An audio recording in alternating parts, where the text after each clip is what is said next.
Hello friends, I would request you to rejoin.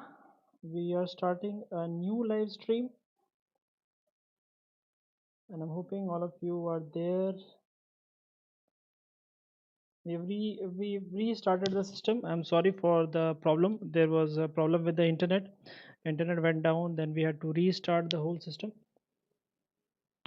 So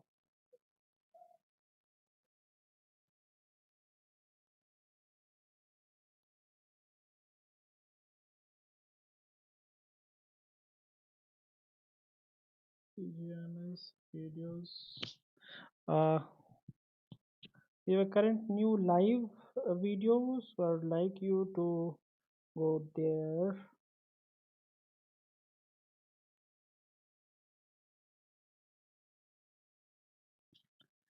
The live video is it streaming? Okay, it's streaming. Yeah. I hope everyone has come back. Just check. Just started new video. If you have friends and their message numbers, you can just quickly message them that we are restarting the streaming. We are restarting the streaming. I hope it is working fine. You can just send me your thumbs up high so that I know everyone has come back on the platform.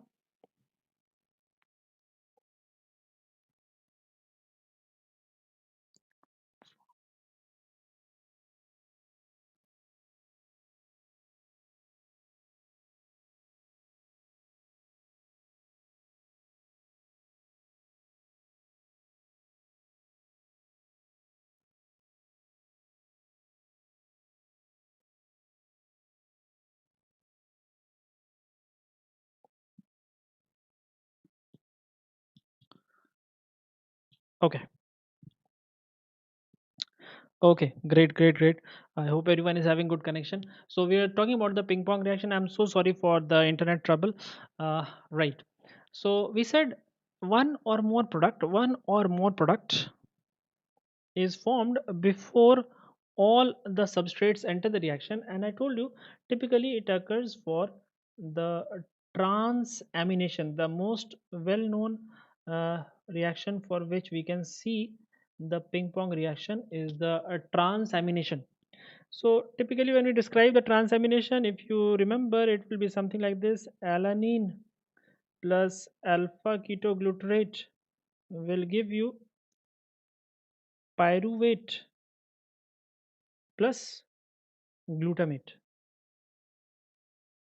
But when you look at the detail of the reaction, then it becomes clear what is actually happening. The enzyme will first combine with alanine.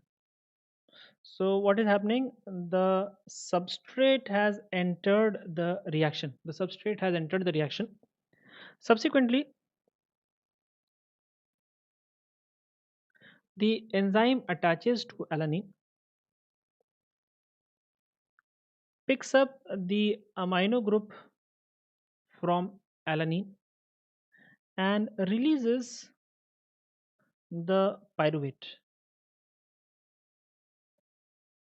The pyruvate is released. At this time, at this time, it combines with alpha ketoglutarate. At this time, it combines with alpha ketoglutarate. So this is the second substrate which is entering. See what is happening? Substrate enters, product comes out. Then substrate has entered, and subsequently we'll see that the product will come out, and that is enzyme plus glutamate. So we call it the ping, the substrate has entered, the product has come out, pong. Again, substrate has entered, a ping, and a product has come out, the pong. This is called the ping pong reaction. So basically what I want to tell you is it is not necessary all the substrates will react together. They can react in order. It is not necessary that all the substrates will first react and then the product formation will start. No, the product formation can start even before all the substrates have entered the reaction. Because in this case, if you look at the product, what are the products?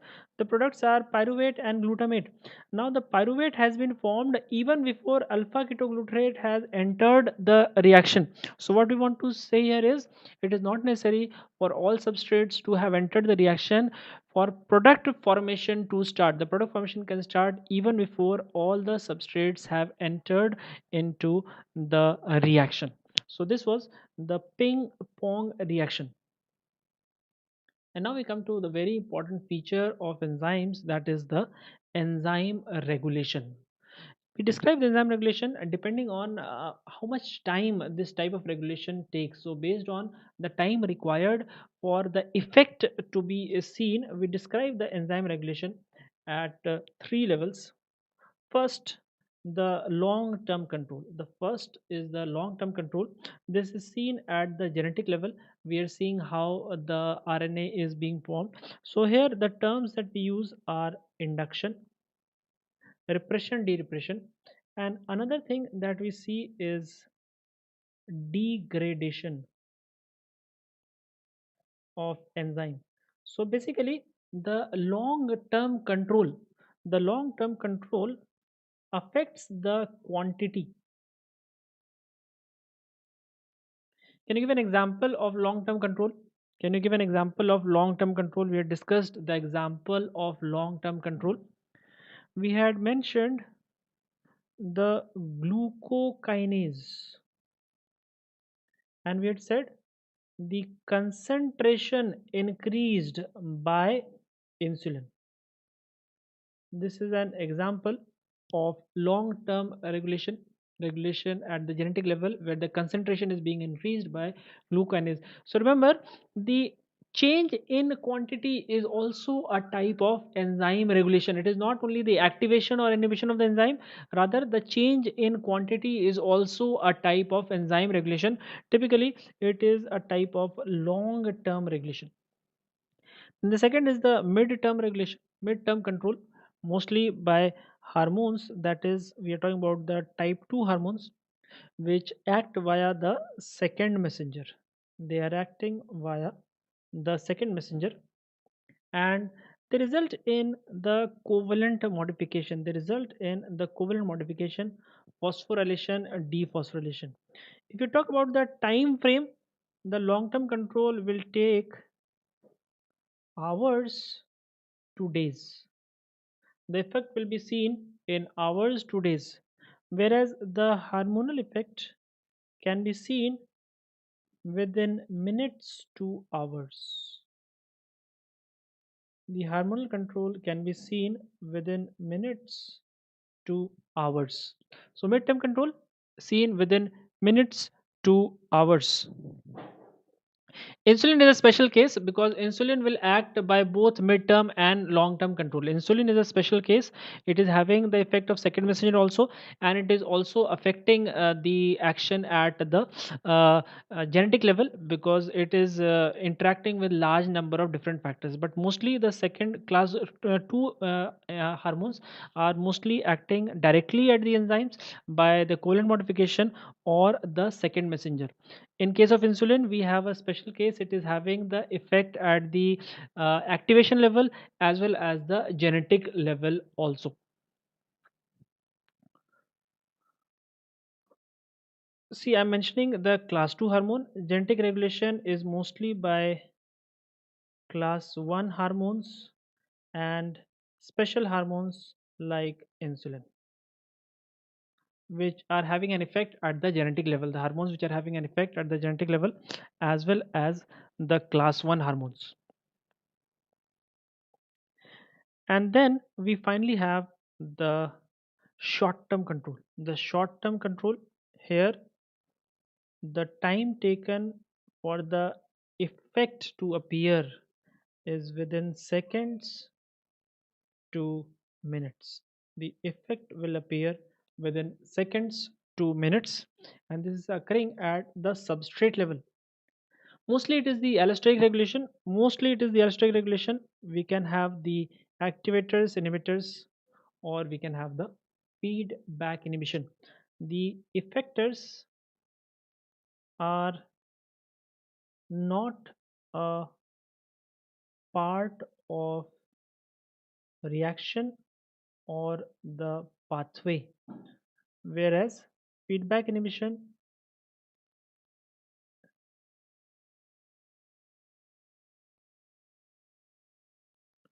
feed forward activation,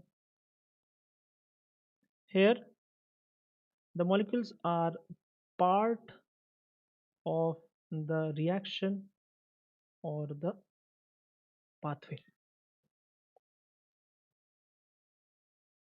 Okay, so this is the substrate level regulation, which we call the allosteric regulation. For substrate level regulation, please remember you must have the allosteric enzyme, means an enzyme with allosteric site. If allosteric site is not there, where will the allosteric molecule go and attach? So we must have the allosteric site. If we have the allosteric site, then we call it the allosteric enzyme. If we have the allosteric site, we call it the allosteric enzyme. So this is how the enzyme regulation will occur. I'll quickly summarize again. The okay,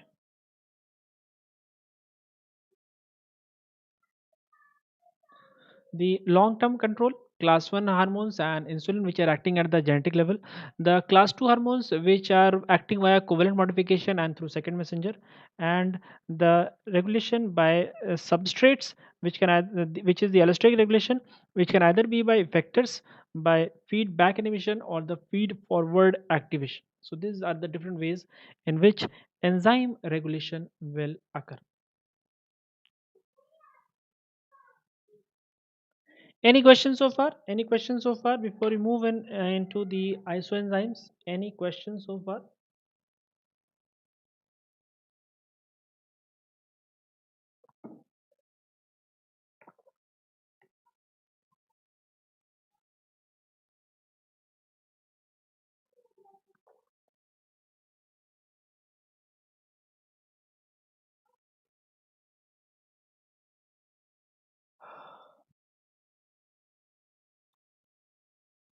Any questions so far before we move on to the topic of isoenzymes? Anything you want me to discuss again? If you have any doubts, please let me know. Okay, so let's talk about isoenzymes. What do you mean by isoenzymes? The name is self-explanatory. Iso is same. Enzyme means catalytic activity. So different molecules having the same catalytic activity are called isoenzymes. The different molecules having the same catalytic activity are the isoenzymes. All right. Different molecules which catalyze the same reaction. Please note that they are different molecules. They must have different structure. They must have different structure. The composition of the protein which is acting as the enzyme is different. They are two different distinct proteins. Because they are two distinct different proteins, we see a lot of differences in their properties. They can differ in Km, they can differ in Vmax, they can differ in electrophoretic mobility, they can differ in immunological identity, they can also differ in their allosteric regulation. We have already seen this in case of the glycogen phosphorylase. They can differ in their allosteric regulation. We have seen this when we are talking about the glycogen phosphorylase. Okay, so I'll take some examples of isoenzymes and we'll discuss them. One pair of isoenzyme we already discussed when we are doing the carbohydrate metabolism. We talked about the hexokinase and the glucokinase. They are actually isoenzymes. The glucokinase is described as hexokinase type 4. So one group of isoenzyme we have already seen. Let's look at another group of isoenzymes.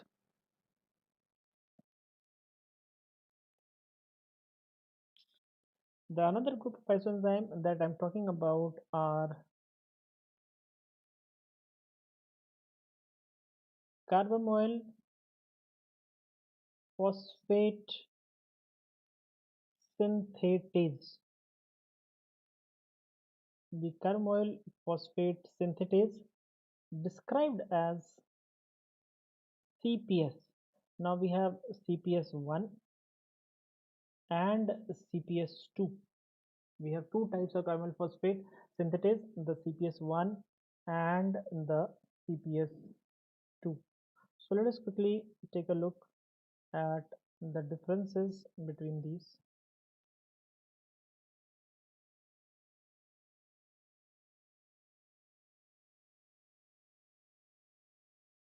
Okay, so first we talk about because these two are different from hexokinase and glucokinase. Hexokinase and glucokinase were acting within the same pathway. So there we were comparing the Vmax and Km, but here the CPS1 and CPS2 act in the different pathways. So we can't compare the Vmax and the Km. We can't compare the Vmax and the Km. So what we are going to compare rather is first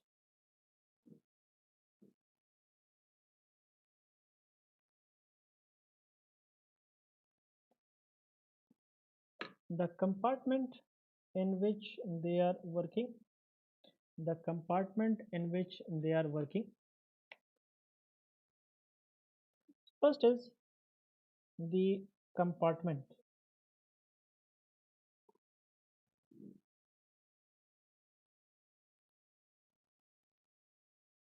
Very good.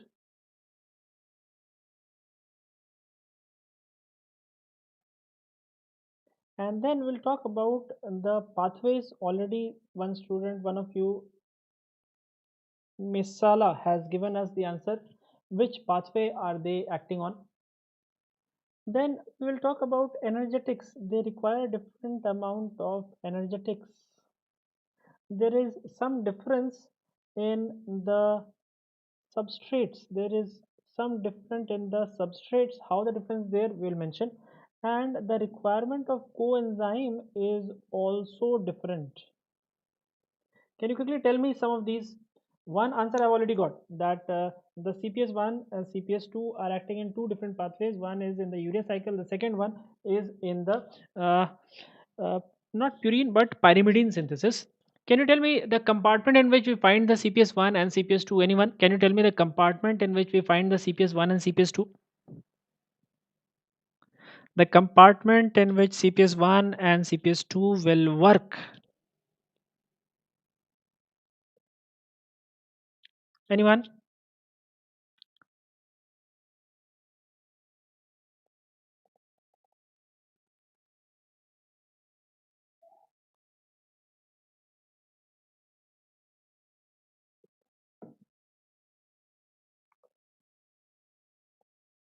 Compartment for CPS1 and the compartment for CPS2.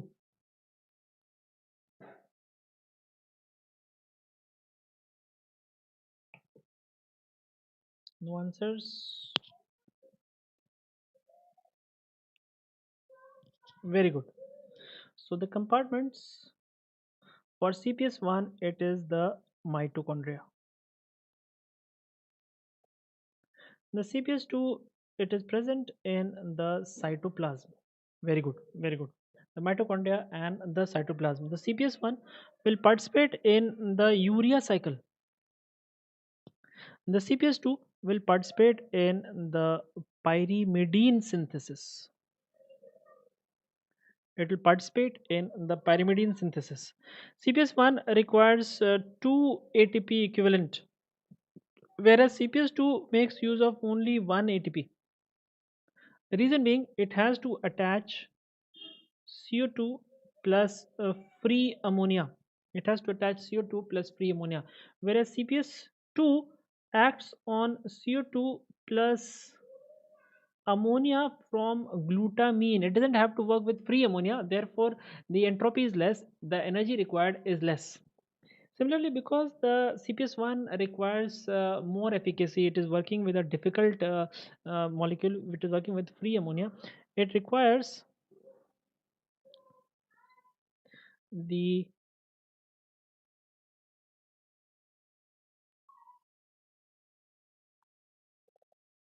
coenzyme called NAG, N-acetylglycine. N-acetylglycine.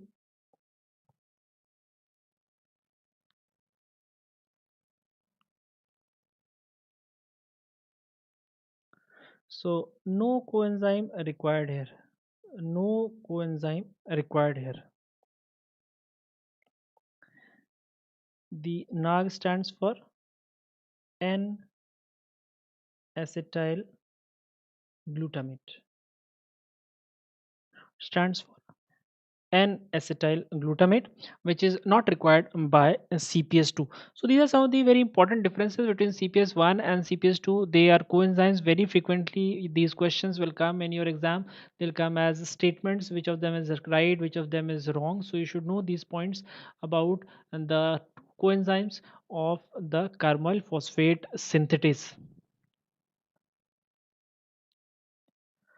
Another group of coenzymes that we'll talk about and very frequently asked is the creatine phosphokinase. The name is creatine phosphokinase, written as CPK. Now, CPK will have multiple isoenzymes. CPK will have multiple isoenzymes. Reason being, it is made up of two polypeptides. And for each of the polypeptides, we have two different genes.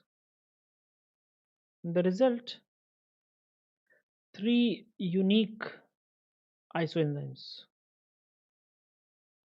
We get the three unique isoenzymes CPK1, CPK2, and the CPK3.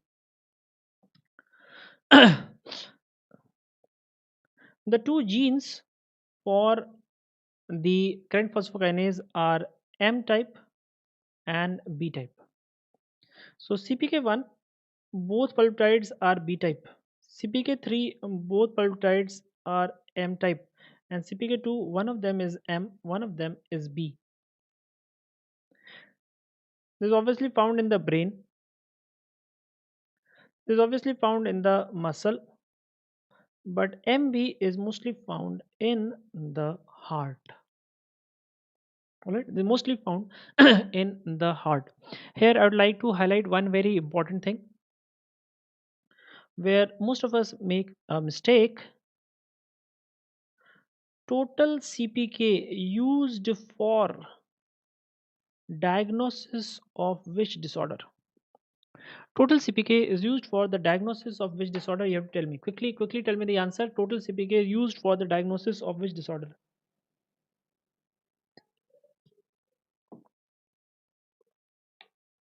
Tell me, total CPK is used for the diagnosis of which disorder?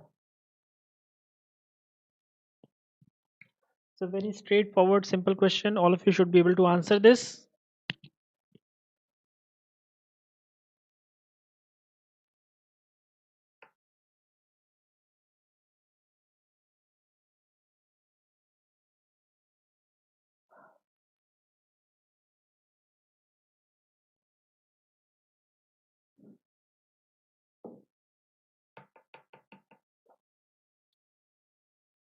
The answer, surprisingly, is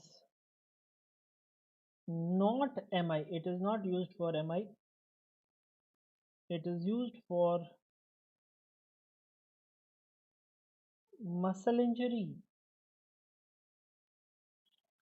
It is used for muscle injury. For example, you can use it to identify inherited muscular dystrophies.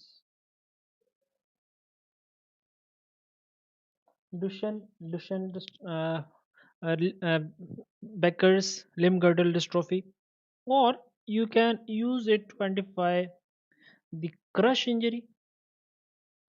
Like one of you have written, Abhinay has written rhabdomyolysis. So these are the conditions where we rhabdomyolysis where we make use of total CPK.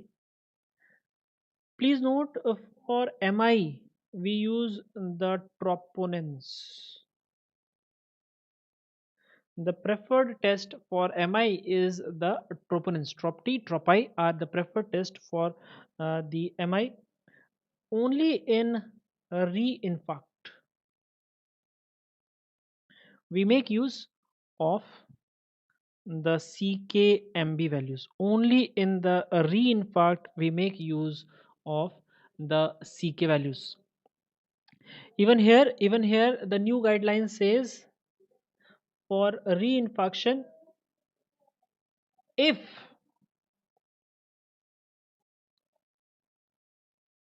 total values available, go for serial values of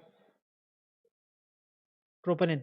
What this means, normally the troponin is available as a kit test. Normally it is available as a kit test, where you have this kit card. You drop the sample here, and then you have two windows. You have two windows where you have to do the reading.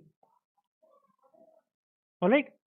So how do we say it is positive? If the line appears in the test, we say it is positive. We say it is positive.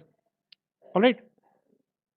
But nowadays, with the advent of the auto analyzer, at a lot of centers, the total value of troponin can be estimated by the auto analyzer. It is very, very cost effective. So if the total value is available, in that case you have to go for serial value of troponin. This is the latest guideline by the American Heart Association, even for a reinfarct. So this is an old question where they will give you a reinfarction has occurred, and which is the optimum test. So traditionally the answer is CKMB. But if one of the options is, let's say the option D is a serial value of troponin, then please ignore this and go for the new correct answer, the serial value of troponin. I'm just telling you that this is an old question for which the answer has changed. Previously the answer was for reinfarction we do the CKMB, but if one of the options says serial value of troponin, then that is the better answer. That is the better answer. I'll quickly show you why the troponin was not used previously, and the reinfarction was identified by CKMB, because this one only tells us positive or negative. You can see positive or negative. It doesn't tell us the exact value, and this is the source of confusion. See what happens.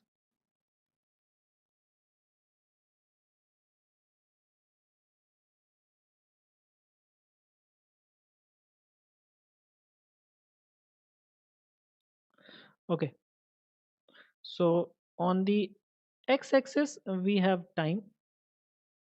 On the y-axis, we have a relative concentration. So if you look at the CKMB,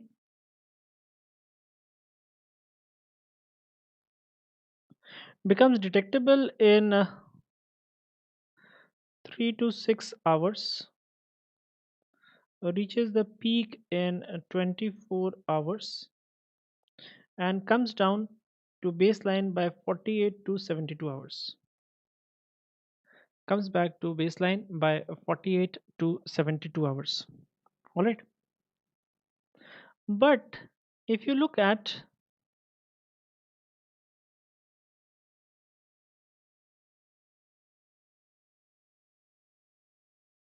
the troponin, this is troponin, and this was CKMB. The troponin comes back to baseline by 7 to 10 days.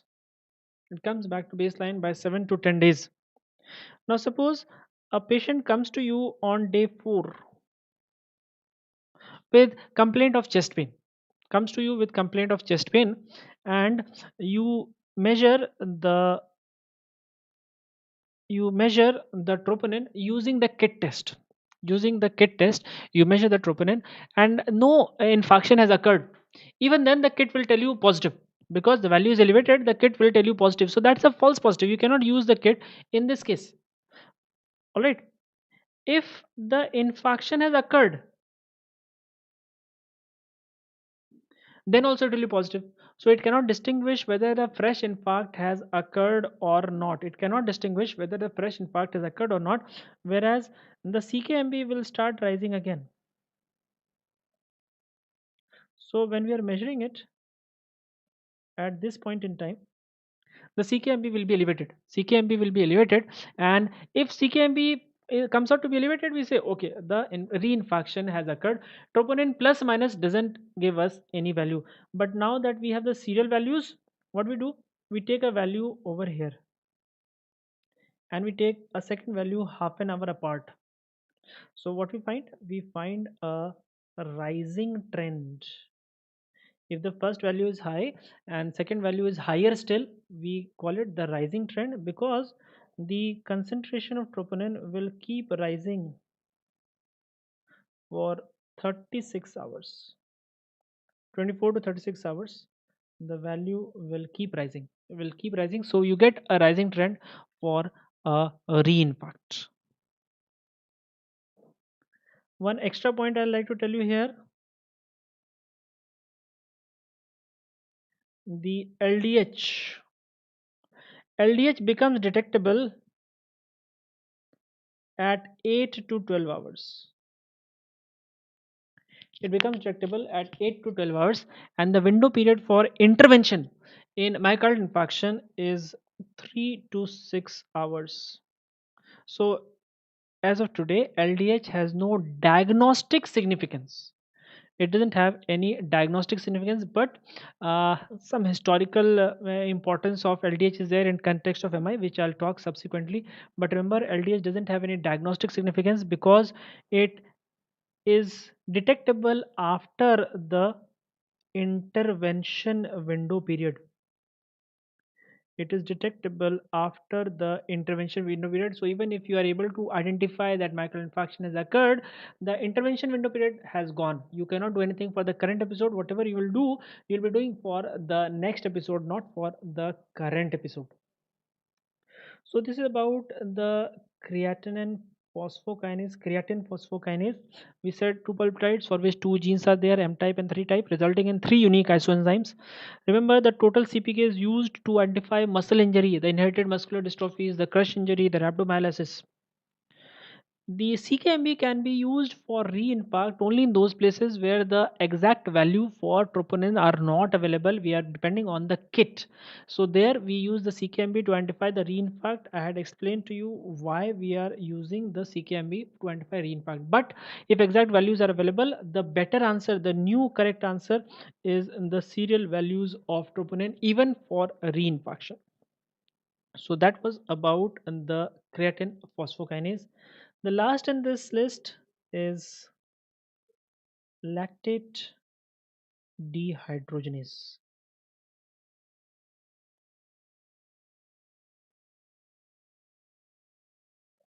The lactate dehydrogenase. So lactate dehydrogenase is made up of four polypeptides. It is made up of four polypeptides for which two genes are there, H type and M type, resulting in five unique combinations. Five unique combinations, or you can say five unique isoenzymes. So we have the LDH type 1, 2, 3, 4, and 5. LDH 1, all 4H. LDH 2, 3H 1M. LDH 3, 2H 2M. LDH 4, 1H 3M. LDH 5, all of them are M. You can write it as H4, H3M1, H2M2, H1M3, and M4.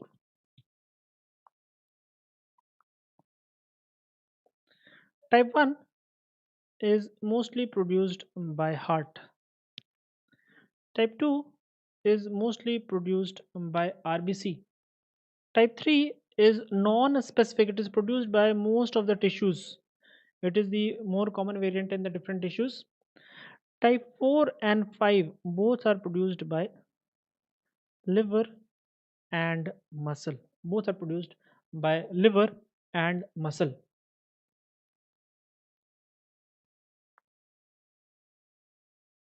In blood, normally, which is the most common isoenzyme? Question for you. In blood, normally, which is the most common isoenzyme? Type 1, 2, 3, 4, or 5? Normally, in blood, which is the most common isoenzyme? Tell me the answer. Tell me the answer. Normally, in blood, which is the most common isoenzyme?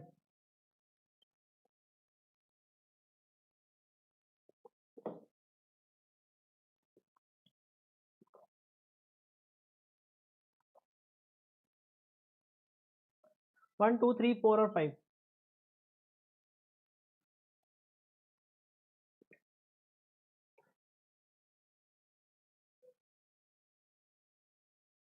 2. Anyone else? Anyone else? Anyone else?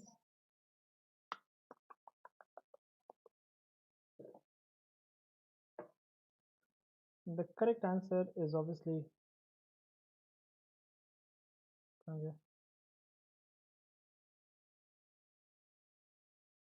type 2. Very good. The correct answer is type 2. No one else is answering. The correct answer is type 2. RBC type 2 is the most common. So if you take the ratio of type 1 to type 2, normally it will be less than 1. Normally it will be less than 1. Suppose there is a case of myocardial infarction. In MI, type 1 increases. Type 1 increases. So now when you take the ratio of type 1 is to 2, it will become greater than 1. Type 1 is to 2 will become greater than 1 in myocardial infarction. This is known as flipped LDH ratio.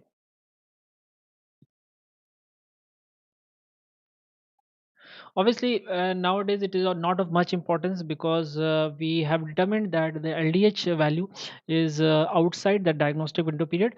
But historically, the flipped LDH ratio indicates the myocardial infarction. The flipped LDH ratio indicates the myocardial infarction.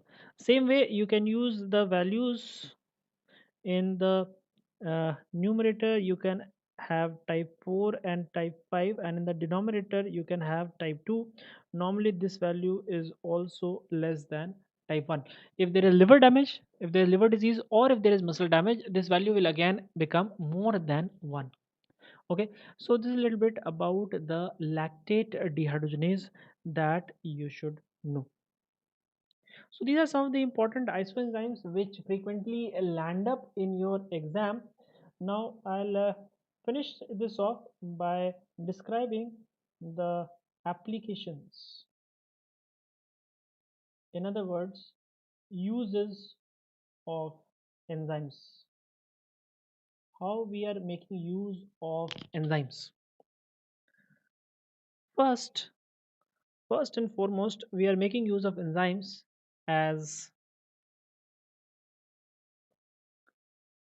markers,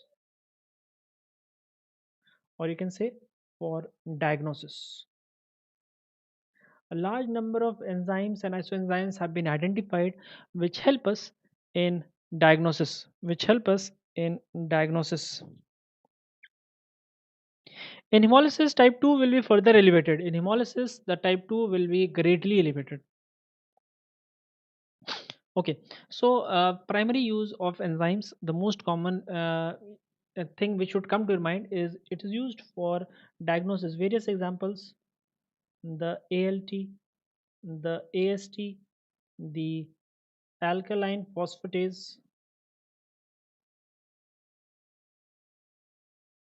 the gamma glutamyl transpeptidase, the 5' nucleotidase.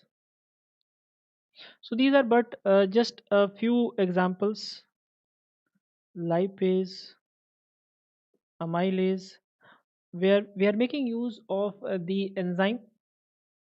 You already mentioned the creatine phosphokinase, where which we are using for diagnosis. We are using these enzymes for diagnosis. But what you don't realize is the enzymes are used very regularly in the lab for analyte estimation. For the analyte estimation, we are making use of the enzymes, for example, the hexokinase for estimation of glucose, or we can use the glucose oxidase. These enzymes are used to measure the glucose level. The cholesterol esterase, the uricase,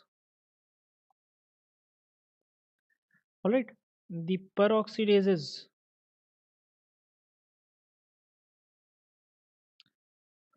So a large number of enzymes are being used in the lab for estimation of analytes. For estimation of analytes. In addition, they are being used in lab for ELISA. ELISA is enzyme linked immunosorbent assay. All right. So there we are making use of the peroxidases. We are making use of the alkaline phosphatase. So these are some scenarios where we are making use of the enzymes. In addition, the enzymes are being used in the industry also. They are being used, for example, in the food industry for meat softening. They are being used in the uh, garment industry for increasing the shine of the clothes, you can say. All right. But last, which we should not forget, the last which we should not forget, the use of enzymes is the role of enzymes in management. Management means I'm talking about treatment now. The enzymes are used for treatment in large number of cases. For example, the most well known for you will be the streptokinase or the urokinase for the myocardial infarction. All right. Then we have the chymotrypsin. We have the enzyme serratiopeptidase. Serratiopeptidase helps to prevent the swelling after trauma. Serratiopeptidase is commonly used. Chymotrypsin is used to break the pus loculi. It is also used in mild disc prolapse, etc. So these are some examples where we are using the enzymes for the management of the disease. More and more enzymes are being utilized for management of the different diseases. So don't forget the aspect of management. The enzymes can be used for treatment, and they are being very frequently used. So this is all about the enzymes that I wanted to tell you. Let's take a look at some of the questions. I'll show you the questions and you have to quickly tell me the answers. Question number one: which of the following is the double reciprocal plot? Is it the Lineberg plot? Is it the Eddie-Hobsbawm plot? Is it the Hannes plot? Is it the Michaelis-Menten equation? Which of the following is the double reciprocal plot? The Michaelis-Menten obviously is not. It is the non-reciprocal plot.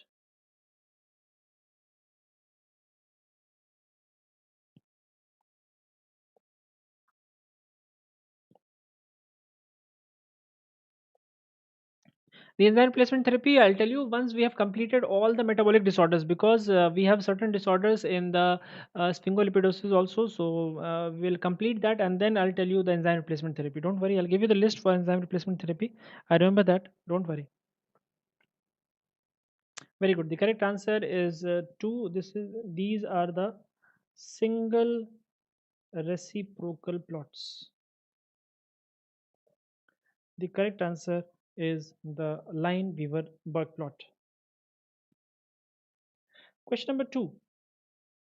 If Km increases but Vmax remains the same, what is the type of enzyme inhibition? Recall, I told you, if you remember, in which condition the parameters remain the same, then you should be able to give the answer. The Vmax remains the same. In which condition? Is it competitive, non-competitive, mixed, uncompetitive? In non-competitive,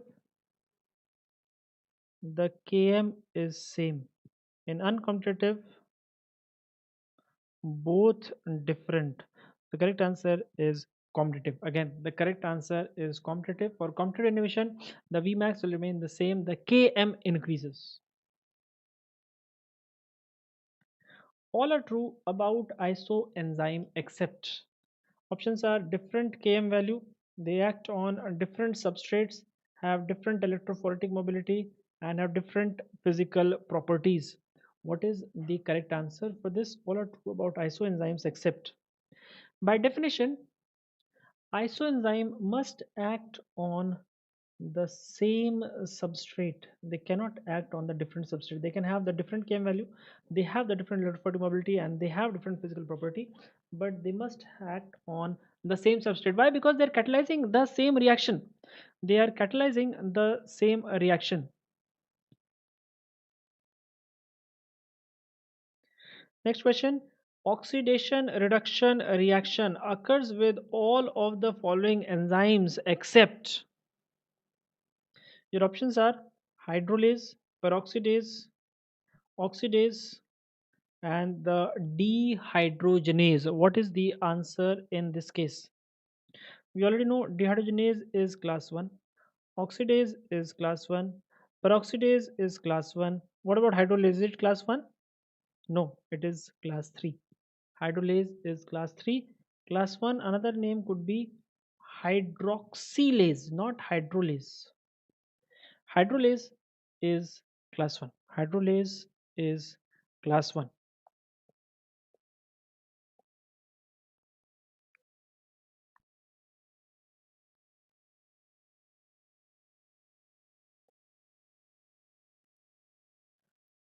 Moving on to the next question. The lactate dehydrogenase levels are increased in. Your options are myocardial infarction, acute pancreatitis, diabetes mellitus, acute glomerulonephritis. Now, this is a tricky question because LDH is elevated in multiple conditions. I'll tell you, it is elevated in MI, it is elevated in acute pancreatitis, it is elevated in acute glomerulonephritis. Which one are you going to mark? Please understand, in such questions where you find multiple answers appear to be correct, you have to go with the best possible answer. In this case, myocardial infarction, because you can identify myocardial infarction only with LDH values. For pancreatitis, for glomerulonephritis, you'll need additional investigations. You cannot identify them only by LDH. So, among the given list, the best answer will be myocardial infarction, although LDH is elevated in multiple other clinical scenarios also.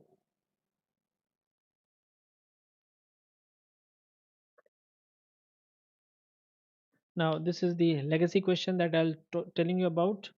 A patient is admitted to ICU after acute myocardial infarction. He suffers from a second attack on the fourth day. Which of the following should be used to confirm that a second attack has occurred? Your options are troponin T, troponin I, CPKMB, and LDH. In this case, you notice that we don't have that option that we are mentioning the serial values of troponin. If that is not mentioned, the best answer becomes CKMB. If serial value is mentioned, then this is the best answer. Then this will become the best answer. So these were some of the questions which have been asked from enzymes over the years. If you have any doubts, any questions that you want me to take up, please let me know so that we can take them.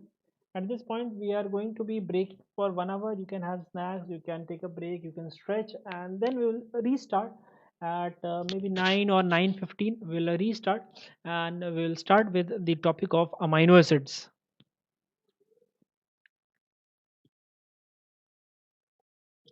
All right. So if you have any doubts, if you have any queries, just let me know. Otherwise, we will stop here and we'll start at maybe 9:15. 9:15 would be good, or maybe 9. You try to come at 9, and we'll try to restart and we'll begin the topic of amino acids at that point. I'll wait for 2 3 more minutes. If you have any questions, any doubts, any part you want me to repeat, please let me know. Thank you very much.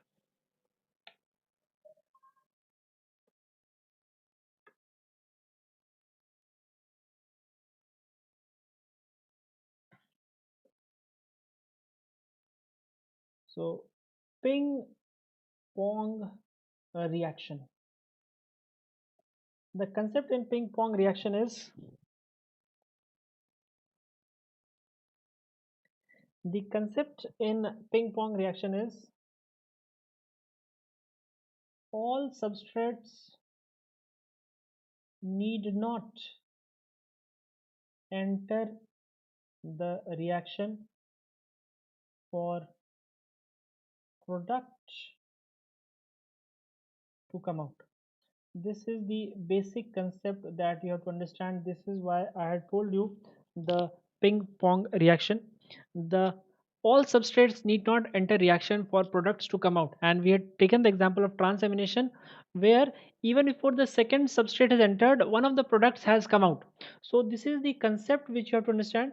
All substrates need not enter reaction for the products to come out.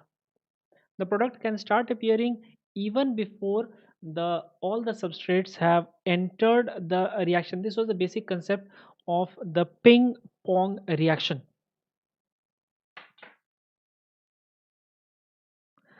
Akshay, the something else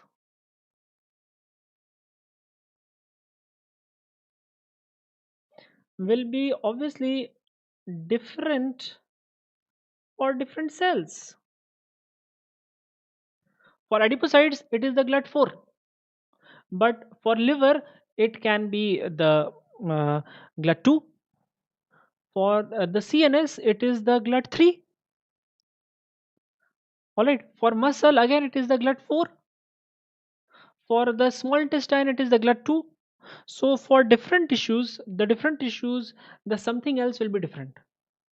GLUT1 present on all cells for basal metabolism, but depending on the metabolic requirements, the additional GLUT series which will be there on the different cells will be different. That is why we had made that table. In the table, we had indicated in different tissues where we find the GLUT2, where we find the GLUT3, where we find the GLUT4, or where we find the GLUT5. I hope this clarifies your doubt that you're asking, Akshay, that what is that something else. That something else will be obviously different for the different cells. That something else will depend on which cell are we talking about. It will depend which cell are we talking about. I hope that clears it up, Akshay.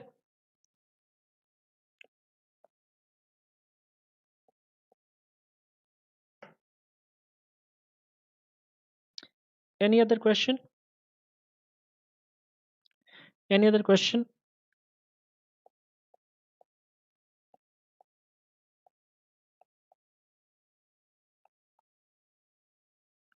Great. So if there are no more questions, we will stop here and we'll start at 9:15. The next session will begin at 9:15 and we'll be beginning with the topic of amino acids. At 9:15, we are beginning the topic of amino acids. Thank you very much. Take care. Take a break. You can listen to some songs, have some snacks. Don't have a heavy dinner because we have another 2 hour session in front of us.